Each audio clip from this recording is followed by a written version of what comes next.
This morning, grounded flights and a closed highway. A fire emergency sparked near Perth Airport. An incident control centre set up to deal with medical dangers of hot weather. The new Reserve Bank Governor in the spotlight, the latest on interest rates. And calls from Queensland's top cop to expand ankle monitors in the wake of Vilene White's death. This is 7 Morning News, live from Perth, with Tim McMillan. Good morning, thanks for your company. A bushfire that ignited near Perth Airport has forced some flights to be grounded and the closure of a major road. As Nick Overall reports, the emergency warning has now been downgraded.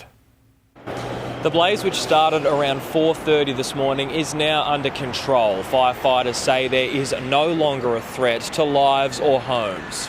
Those in the South, Guildford, High Wycombe and Perth Airport areas are, however, still urged to monitor conditions. At this stage, several roads remain closed, including the bypass in between Great Eastern Highway and Kalamunda Road. That's caused quite the delay for commuters this morning. The fire was also close to the airport, which affected several charter and FIFO flights. Perth Airport says services have now resumed and that no flights were impacted in the main terminals. At this stage, firefighters haven't been able to confirm how this blaze first started. They'll remain on site to monitor conditions for the rest of the day. The state government has officially activated the WA heat plan with an incident control centre established to handle a spike in dangerous medical conditions. Rebecca Nichols has the details.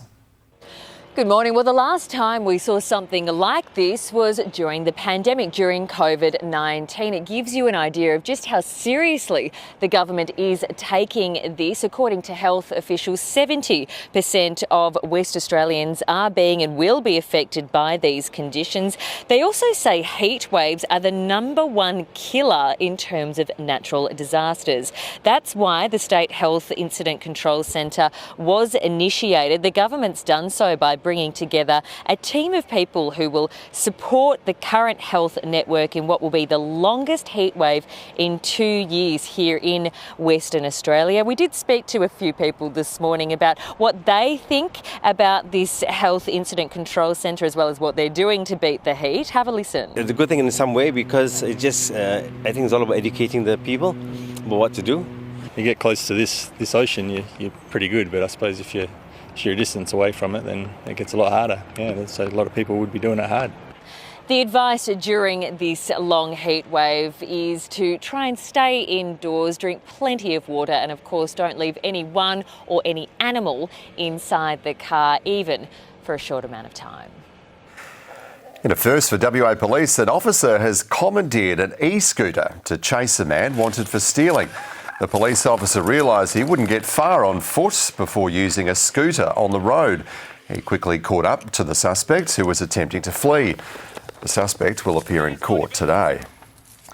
Police are on the hunt for 2 alleged accomplices of an 11-year-old charged over the bashing of a 69-year-old man outside his Bentley home. The father of 2 asked the group to stop throwing rocks before they viciously attacked him, leaving him with head injuries. Detectives have called it one of the worst assaults they've seen. Premier Roger Cook played down suggestions that Perth is in the grip of a youth crime crisis. Perth does not have a youth crime problem, but what we do have right across all our major metropolitan and high population areas is an increasing disregard for public safety and an increasing disregard for common decency. The 11-year-old boy is on bail. It's been 6 days since mother Samantha Murphy was last seen in Victoria. Police are today expanding their search further south. It comes as homicide detectives are set to be called in to assist with the investigation. Geordie Wright is in Ballarat with the latest. The search effort for missing Ballarat mother Samantha Murphy has now moved further south to the outskirts of Buninyong, about 14 kilometres from her home. Today marks 6 days since the 51-year-old vanished after going for a run. Since then, there's been no trace of the mother of 3. We expect an update from police today. This far along into the investigation, they will look to bring in the missing persons squad and homicide detectives to help determine if there's been any foul play in her disappearance. Samantha's husband, Mick, arrived at the Buninyong police station this morning. He spent about half an hour inside and was escorted back to his car by police. This comes after he made an emotional plea alongside their daughter yesterday. They're desperately hoping today is the day that they'll get some answers as to what happened to Samantha. Reserve Bank Governor Michelle Bullock has appeared before the House for the first time in her new role.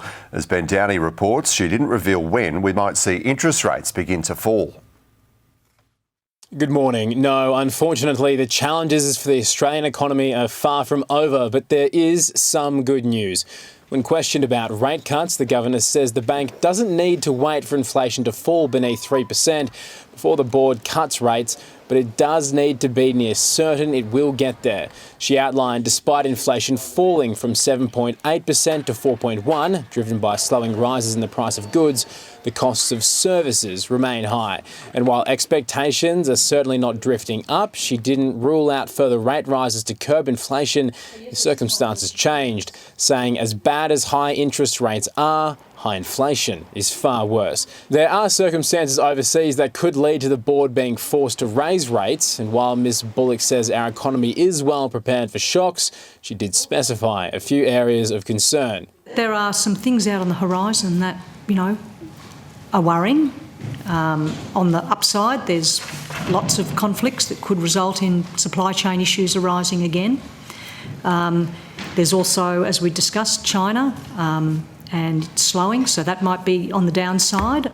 Economists and markets still expect there to be cuts this year, but even August is looking a bit too optimistic. The only certainty looking forward is no immediate relief for households. A bold proposal for a steroid-driven Olympics-inspired event has its first athlete. Two-time Australian Olympian James Magnussen is the first confirmed participant in the Enhanced Games. The competition won't carry out drug tests, claiming that athletes will dope out in the open. He'll score more than $1.5 million if he can break the 50-metre freestyle world record. Queensland's Police Commissioner is leading a push for GPS tracking to be expanded to help stamp out youth crime. As Sarah Jane Bell reports, the tragic stabbing death of Vilene White has prompted renewed calls for action. The Queensland Police Commissioner says GPS monitoring is a powerful tool and wants the government to look further at the option.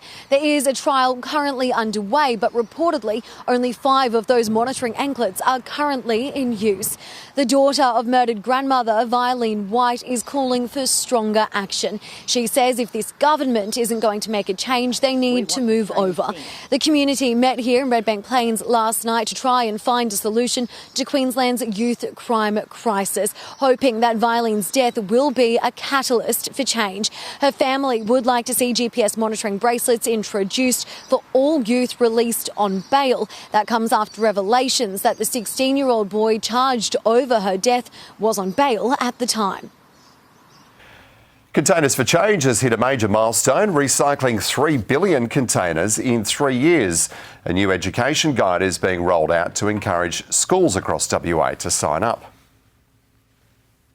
Everything you need, whether it's to raise funds, whether it's to pick up the education opportunity from the lessons that have been designed to support improved knowledge about recycling and sustainability and circular economy. The education resource is free. US presidential candidate Donald Trump has praised the country's highest court after a hearing was called to consider whether he should be forced off the ballot in this year's election. The Supreme Court is now expected to make its high-stakes ruling quickly. Here's US correspondent Tim Lester. America's Supreme Court takes evidence on a case of profound importance to this year's election of the next US president. Should the court allow individual states to ban Republican favourite Donald Trump from running? I consider it to be more election interference by the Democrats. That's what they're doing. Donald Trump on the decisions by two states, Colorado and Maine, to disqualify him from running for president. The Supreme Court now asked to rule on the Colorado court's decision that disqualified Mr. Trump as an insurrectionist. And we fight. We fight like hell. For his role in the lead-up to the 2021 Washington riot. Section 3 of America's 14th constitutional amendment prevents any officer of the United States who swears an oath, then engages in insurrection, from holding public office again.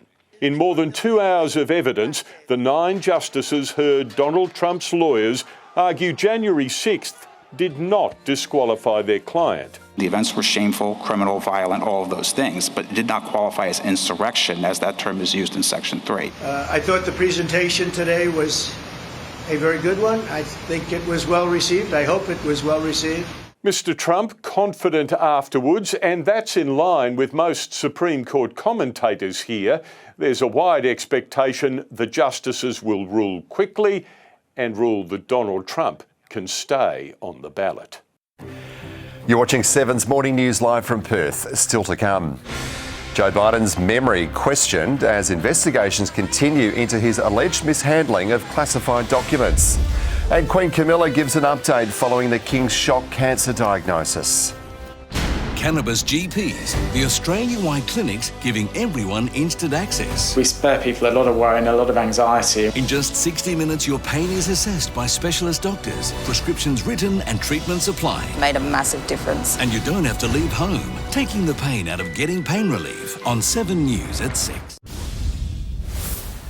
Welcome back. Record crowds are expected in Mandra next month for the annual Crab Fest. Food will flow at free demonstrations and stalls for 2 days, with entertainment for the kids and fireworks contributing to the celebration. The event is in its 23rd year. It's all happening Saturday, March 16 and Sunday, the 17th. Queen Camilla has spoken for the first time since King Charles revealed he's been diagnosed with cancer. Her Majesty met well-wishers during a music event at Salisbury Cathedral, which was celebrating the work of local charities. He's doing extremely well under the circumstances, and he's very touched by all the letters and messages. You know, all the public has been sending from everywhere. That's very cheering. The King has withdrawn from all public engagements while he undergoes cancer treatments. President Joe Biden's age has come into question as the US edges closer to the November election. And a recent report isn't helping his case. Investigators saying criminal charges weren't necessary against Mr. Biden's handling of classified material because he would appear to a jury as a well-meaning elderly man with a poor memory. Why didn't you return the documents, Mr. President? Joe Biden left the White House this evening besieged by questions. Mr. President, on the documents! That are a profound embarrassment to his pride. You don't want to talk about the documents! And to his presidency. For the investigator looking into claims that he mishandled secret material has issued a scathing report into Biden and his responses. Secret documents were discovered by the FBI in Biden's garage in Delaware last year, alongside his beloved Corvette, littering the ground here, and even given to his ghostwriter, despite them containing highly classified information. Robert Hur is the special counsel probing Biden. And perhaps the most devastating line is that Biden won't be charged with crimes because of cognitive issues. Hur concludes, Mr. Biden would likely present himself to a jury, as he did during our interview with him, as a sympathetic, well-meaning elderly man with a poor memory.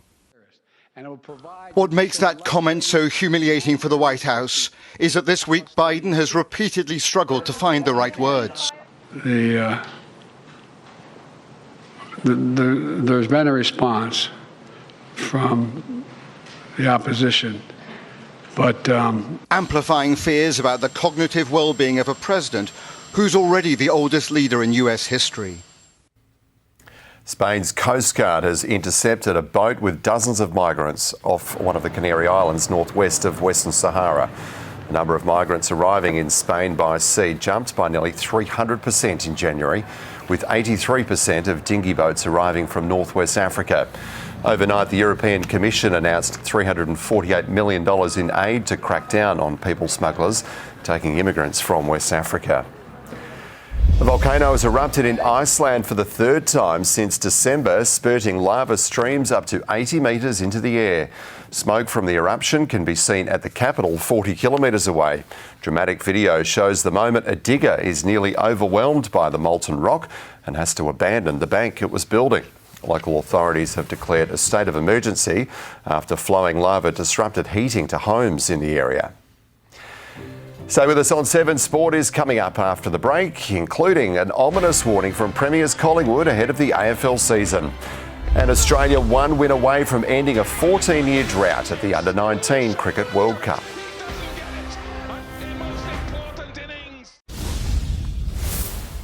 Welcome back. Lance Morris and Cameron Bancroft have missed out on the Australian Test squad for this month's tour of New Zealand, with Michael Neser the new inclusion. With the T20 World Cup looming later this year, Matthew Wade believes there is room for him and one-day wicketkeeper Josh Inglis in the team. I've kept in every game I've played in the last 2.5 years, so I'll certainly be keeping in this game. I'm happy to mix and match if that's what the selectors want to do going forward. Australia face the West Indies in Hobart later today. Australia's under-19 side is into the one-day World Cup final with a one-wicket win over Pakistan. Tom Straker took 6 for 24 as Pakistan were all out for 178. The Aussies reeling with the bat at 9 for 164 before a last wicket stand from Raf McMillan and Callum Vidler got the green and gold over the line. A most important innings by Raf McMillan sends Australia into the final. The Aussies face India in Sunday's final, both sides going into the clash undefeated. The West Coast Eagles have gone head-to-head in a footy dress rehearsal with a match simulation training session at Lathlane last night. Disappointment, though, for the hundreds who turned out to watch Harley Reid, who was sitting this one out. Adam Simpson says Reid won't be playing every game. The pre-season derby is only 15 days away. Collingwood star Nick Dacos has revealed his premiership teammates have returned in even better shape than their flag-winning year, putting the rest of the AFL on notice ahead of the 2024 season. I think everyone's sort of come back running or lifting PBs in the gym, so it's super exciting for us heading into the year knowing that we've probably grown on last year with our list depth and there's so many players ready to go. Collingwood kickstarts its title defence against the Giants on the 9th of March. All your weather details next on 7's Morning News. See you after the break. Cannabis GPs, the Australia-wide clinics giving everyone instant access, and you don't have to leave home. On 7 News at 6. Checking the weather now, currently 38.9 degrees in our city. We're expecting a sunny and very hot top of 41 this afternoon. Looking around the suburbs, even hotter, 43 in Ellenbrook, 41 for Scarborough, slightly cooler for Mandra. For the days ahead, no relief over the weekend, 41 again tomorrow after a low tonight of 25. Sunday will be sunny and 37, then down to 33 on Monday, thankfully, then sunny and 35 Tuesday, and then we're back up to 38 degrees for Wednesday and Thursday. That is 7's Morning News for this Friday. Thanks for your company. Stay with us. We'll have updates for you across the afternoon, and our main bulletins are at 4 and 6 o'clock. I'm Tim McMillan. Enjoy the rest of your day.